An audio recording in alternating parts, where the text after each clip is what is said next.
नमस्कार दोस्तों, स्वागत है आपका हमारे YouTube चैनल जीके ट्रैकर पे।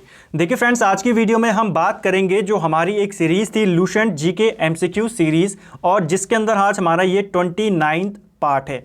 इस वीडियो में भी हम जीके के 20 इंपॉर्टेंट क्वेश्चंस को यहाँ पर देखेंगे एमसीक्यूज की फॉर्म में और इनको डिस्कस करेंगे।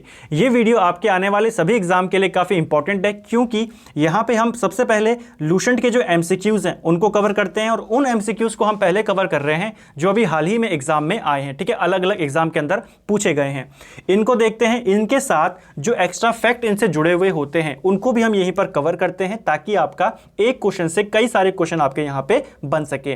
तो आपने अभी तक इस सीरीज के अगर प्रीवियस वीडियोस को नहीं देखा है तो आप प्लेलिस्ट में जाके उन सभी वीडियोस को देख सकते हैं। आज की वीडियो को शुरू करते हैं और वीडियो के एंड में अपने आपको स्कोर कमेंट करके जरूर बताना है। चलिए शुरू करते हैं। आज का हमारा पहला प्रश्न है, सौर मंडल का सबसे छोटा उपग्रह कौन सा है? तो ध्यान रखना, ग्रह नहीं पूछ रहा, उपग्रह पूछ रहा है। तो सौर मंडल का सबसे छोटा उपग्रह होता है डिमोस। ये किस ग्रह का होता है? तो ये आपके मंगल ग्रह का एक उपग्रह है। ठीक है, फोबोस और डिमोस ये दोनों आपके किसके हैं? ये मंगल ग्रह के हैं। ध्यान रखना, पूछे जाते हैं कि मंगल ग्रह के उपग्रहों के नाम बताइए। तो ये दोनों मंगल ग्रह के हैं। इनमें से जो ये डिमोस है ये सौर मंडल का सबसे छोटा उपग्रह है। ठीक है, अगर पूछा जाए सौर मंडल का सबसे बड़ा उपग्रह कौन सा है, तो सौर मंडल का सबसे बड़ा उपग्रह होता है गैनीमीड। ठीक है, ये किसका है? ये आपके जुपिटर का होता है। और इसका रंग कैसा होता है? पूछा जा सकता है कि सौर मंडल के सबसे बड़े जो बड़ा उपग्रह है उसका रंग कैसा होता है? तो यह पीले रंग का होता है। दूसरा प्रश्न है आज का, सियाल, सीमा और निफे के रूप में भूगर्भ का विभाजन किसके द्वारा किया गया था? आपको पता है जो पृथ्वी की आंतरिक संरचना है उसे 3 भागों में बांटा गया है, जिनको कहा जाता है सियाल, इसके अलावा सीमा और निफे यानी कि NI फे। तो सियाल यानी कि सिलिकॉन मैग्नीशियम, सिलिकॉन एल्यूमिनियम, निफे यानी कि निकेल और आयरन। तो इन तीनों में विभाजन किसने किया था इसका? ये किया था सुवेस ने।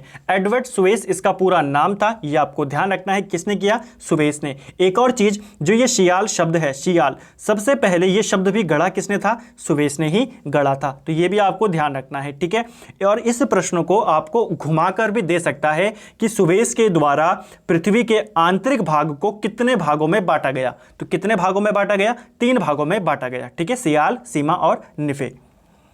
अगला प्रश्न है, स्थानांतरण कृषि की शुरुआत सर्वप्रथम कहां से हुई थी? तो स्थानांतरण कृषि, जिसको झूमिंग कृषि भी कहा जाता है, इसकी शुरुआत सबसे पहले थाईलैंड से मानी जाती है। ठीक है, भारत में नागालैंड में यह कृषि की जाती है। उत्तराखंड के अंदर राजी जनजाति जो है वो इसी कृषि के ऊपर डिपेंड है। ठीक है, चलिए अगला प्रश्न है, किस देश ने सर्वप्रथम कागज बनाना प्रारंभ किया था?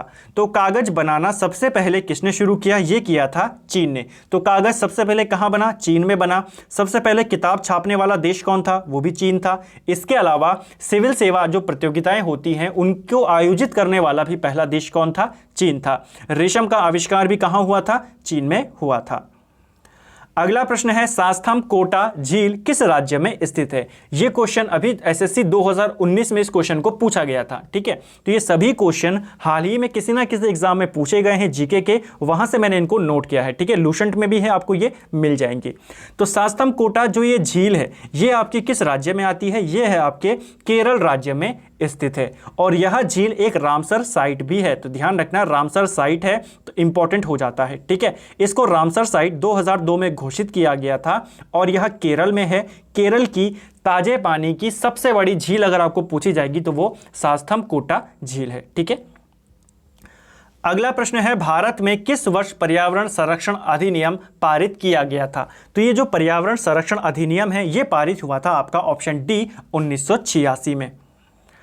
अगला है, पिन वैली राष्ट्रीय उद्यान कहाँ स्थित है? तो देखिए, पिन वैली राष्ट्रीय उद्यान ये आपके हिमाचल प्रदेश में स्थित है। ठीक है, ध्यान रखना, पिन वैली ये जो आपका है ये हिमाचल में है, और जो साइलेंट वैली है वो आपकी केरल में है। ठीक है, तो पिन घाटी हिमाचल, शांत घाटी केरल। ठीक है, कंफ्यूज मत होना।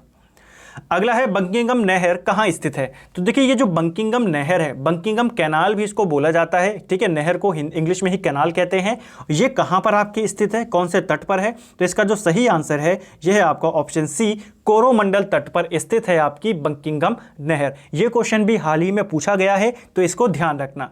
अगर बाय चांस राज्यों के उसमें पूछा जाए कि कहां से कहां तक है, तो ध्यान रखना आंध्र प्रदेश से लेकर यह आपके तमिलनाडु तक है। ठीक है, आंध्र प्रदेश से लेकर तमिलनाडु तक का जो इलाका है उसी को कोरोमंडल तट कहा जाता है, और वहीं पर आपकी स्थित है बंकिंघम नहर। अगला प्रश्न है, निम्नलिखित में से किस वर्ष को भारत के जनसंख्या इतिहास में वृहद विभाजन का वर्ष माना जाता है? तो भारत के जब जनसंख्या गणना होती है उसके इतिहास में वृहद विभाजन का वर्ष यानी कि ग्रेट डिवाइडेड ईयर ये माना जाता है वर्ष 1921 को। इसका मतलब क्या होता है? देखिए, भारत में 1921 के बाद से जब भी जनगणना हुई, चाहे वो 31 हो, 41 हो, 51 हो, हर बार जनसंख्या का जो ग्राफ है वो बढ़ा है। ठीक है, हर बार जनसंख्या भारत की क्या हुई है? बड़ी है। 1921 में जो जनगणना हुई थी उसमें भारत की जनगणना पहली बार गिरी थी नीचे। ठीक है, मतलब पहली बार तो नहीं, आखिरी बार तभी नीचे गई थी। उसके अलावा हर बार भारत की जनगणना बढ़ी है। ठीक है, तो इसीलिए 1921 को ग्रेट डिवाइडेड ईयर कहा जाता है, तो ध्यान रखना। ठीक है, चलिए, और एक और प्रश्न आपको पूछा जाता है जनसंख्या से रिलेटेड, विश्व जनसंख्या दिवस कब मनाया जाता है? तो विश्व जनसंख्या दिवस आपका 11 जुलाई को मनाया जाता है। इसको ध्यान रखना। क्यों मनाया जाता है? 11 जुलाई 1987 को पूरी दुनिया की जो आबादी थी वो 5 अरब के पार हो गई थी। ठीक है, तो उसी के लिए 11 तारीख को हमेशा 11 जुलाई को क्या मनाया जाता है? विश्व जनसंख्या दिवस मनाया जाता है। अगला प्रश्न है, प्रसिद्ध चरकुला नृत्य किस से संबंधित है? तो चरकुला नृत्य जो है ये आपका ब्रज भूमि से संबंधित है। ब्रज होली आपने सुनी होगी, तो ब्रज होली में ही यह नृत्य किया जाता है। ठीक है, तो ब्रज होली का महत्वपूर्ण एक पार्ट है चरकुला नृत्य। अगला है, मूसी और भीमा किसकी सहायक नदियां हैं? तो मूसी नदी और भीमा नदी ये सहायक नदियां हैं आपकी कृष्णा नदी की। ये क्वेश्चन भी हाल ही में पूछा गया है, इसीलिए मैंने इसको यहां पर लिया है। तो कृष्णा नदी की सहायक नदी है मूसी और भीमा। इसके अलावा कृष्णा नदी की और भी कुछ महत्वपूर्ण सहायक नदियां हैं, जैसे एक है वेन्ना। वेन्ना नदी भी कहां से आती है? ये महाबलेश्वर से आती है। कृष्णा भी महाबलेश्वर से आती है। महाबलेश्वर से 5 नदियां निकलती हैं, जिनमें से एक है कृष्णा, एक है वेन्ना और एक और है तीसरी, एक का नाम है कोयना। तो ये जो तीनों हैं ये आपस में आगे जाके मिल जाती हैं, यानी कि वेन्ना और कोयना ये दोनों सहायक नदियां हैं कृष्णा की, और तीनों का उद्गम कहां से होता है? ये आपका महाबलेश्वर से होता है। इसके अलावा और कौन कौन सी इसकी सहायक नदियां हैं? तो इसके अलावा पंचगंगा है, घाटप्रभा, मालप्रभा और तुंगभद्रा। तुंगभद्रा महत्वपूर्ण नदी है। विजयनगर साम्राज्य के जो खंडहर मिले हैं, हम्पी जो उसकी राजधानी थी, सब किस नदी के तट पर है? तुंगभद्रा नदी के तट पर स्थित है। तो आपको ध्यान रखना है तुंगभद्रा किसकी सहायक नदी है? ये कृष्णा नदी की सहायक नदी है। अगला प्रश्न है, कंबाला कही जाने वाली वार्षिक भैंसा दौड़ किस भारतीय राज्य में मनाई जाती है? तो भैंसा दौड़ जिसको कंबाला कहा जाता है, ठीक है, कंबाला भैंसा दौड़ ये किस राज्य में मनाया जाता है? ये मनाया जाता है आपका कर्नाटक में। पिछले साल 2020 या 19 में ये काफ़ी ज़्यादा चर्चा में रहा था। आपने देखा होगा कि जब वहाँ के किसी धावक ने, श्रीनिवास गौड़ शायद उनका नाम था, उन्होंने 100 मीटर की रेस को 9.55 सेकंड में पार कर दिया था। ठीक है, तो वहाँ से ये ज़्यादा चर्चा में आया, तो इसको ध्यान रखना। ठीक है, पूछा जा सकता है कहाँ मनाया जाता है? कर्नाटक में। अगला प्रश्न है, निम्नलिखित त्योहारों में से किसका अर्थ होता है मेरी मेकिंग ऑफ द गॉड्स? तो ये अर्थ होता है आपका लाई हरोबा त्यौहार का। ठीक है, लाई हरोबा त्यौहार कहाँ मनाया जाता है? तो ये आपका मणिपुर का एक प्रमुख त्यौहार है। चलिए, अगला है, भारत के किस भाषा को इटालियन ऑफ द ईस्ट कहा जाता है? तो इटालियन ऑफ द ईस्ट ये कहा जाता है तेलुगु भाषा को। ऑप्शन सी इसका राइट आंसर है। और अगर पूछा जाए तेलुगु भाषा जो राज्य हैं वो कौन कौन से हैं, तो 2 ही राज्य हैं, एक है आपका आंध्र प्रदेश और दूसरा है इसी से अलग हुआ तेलंगाना। ठीक है, और सबसे पहले भी तेलुगु भाषाओं के लिए ही जो तेलुगु भाषी लोग थे उनके लिए एक अलग राज्य का गठन किया गया था आंध्र प्रदेश का 1953 में। तो इसको ध्यान रखना। अगला प्रश्न है, विश्व जल संरक्षण दिवस कब मनाया जाता है? तो देखिए, विश्व जल संरक्षण दिवस ये आपका मनाया जाता है ऑप्शन बी 22 मार्च को। ठीक है, 22 मार्च को विश्व जल संरक्षण दिवस मनाया जाता है। अगर बात करें 22 अप्रैल की, तो यहाँ पर मनाया जाता है आपका पृथ्वी दिवस। ठीक है, पृथ्वी दिवस कब मनाया जाता है? 22 अप्रैल को। और अगर बात करें 22 मई की, तो 22 मई को मनाया जाता है जैव विविधता दिवस। ठीक है, तो ये भी आपको ध्यान रखना है। 28 फरवरी को क्या मनाते हैं? राष्ट्रीय विज्ञान दिवस। अगला है, सारनाथ के धमेक स्तूप का निर्माण किस काल में हुआ था? देखिए धमेक स्तूप ये कहां पर है आपका, ये सारनाथ में है। सारनाथ कहां पर है आपका, यूपी में, वाराणसी के निकट ये स्थित है। ठीक है, यहां तक क्वेश्चन अभी तक क्लियर है। सारनाथ यूपी में है। धमेक स्तूप अगर पूछा जाएगा कहां पर है तो आप बता देंगे ये आपके यूपी में है, वाराणसी के निकट। इसका जो निर्माण हुआ था ये आपके गुप्त काल में हुआ था। ऑप्शन डी इसका सही आंसर है। ठीक है, और माना जाता है, देखिए महात्मा बुद्ध ने अपना पहला उपदेश जो दिया था वो सारनाथ में दिया था। तो ऐसा माना जाता है कि जहां पर ये धमेक स्तूप है यही वो जगह है जहां पे उन्होंने अपना पहला उपदेश दिया था। ठीक है, एक और चीज ध्यान रखना, ये जो धमेक स्तूप है इसकी नींव अगर पूछी जाती, मतलब इसको शुरुआत किसने करी थी, तो अशोक के द्वारा किया गया था मौर्य काल में। ठीक है, इसका जो विस्तार हुआ, इसको मैंने कि और आगे बढ़ाया वो कुषाणों ने बढ़ाया, लेकिन अंतिम रूप से जो ये बनकर तैयार हुआ ये हुआ गुप्त काल में। दूसरी कहानी ये मानी जाती है कि जो यहां पे एक स्तूप था, पहले कोई पुराना स्तूप था जिसको अशोक ने बनवाया था। ठीक है, जहां पे अभी वर्तमान में धमेक स्तूप है, यहां पे एक पुराना स्तूप था जिसको अशोक ने बनवाया था और बाद में उसी जगह पर, उस स्तूप की जगह पर धमेक स्तूप का निर्माण गुप्त काल में कराया गया। तो इस चीज को ध्यान रखना। नींव पूछेगा मौर्य काल और विस्तार पूछेगा कुषाण, और अगर पूछेगा पूर्णतः या जैसे यहां पर पूछा गया निर्माण किस काल में हुआ तो यह आपके गुप्त काल में हुआ। अगला है सर्वराज्योचिता, यानी कि सभी राजाओं को उखाड़ फेंकने वाला, ये उपाधि किसने धारण करी थी? तो कौन सा वो गुप्त राजा था जिसने ये उपाधि धारण करी थी? सही आंसर है आपका ऑप्शन बी, समुद्रगुप्त। जब हमने गुप्त काल पढ़ा था वहां पे मैंने आपको बताया था समुद्रगुप्त ने दक्षिण भारत के 12 राजाओं को और उत्तर भारत के 9 राजाओं को पराजित किया था। ठीक है, और इसीलिए समुद्रगुप्त को भारत का नेपोलियन कहा गया था। किसके द्वारा कहा गया था ये आप कमेंट करके बताएंगे। ठीक है, ये भी मैंने वहां पे बताया था।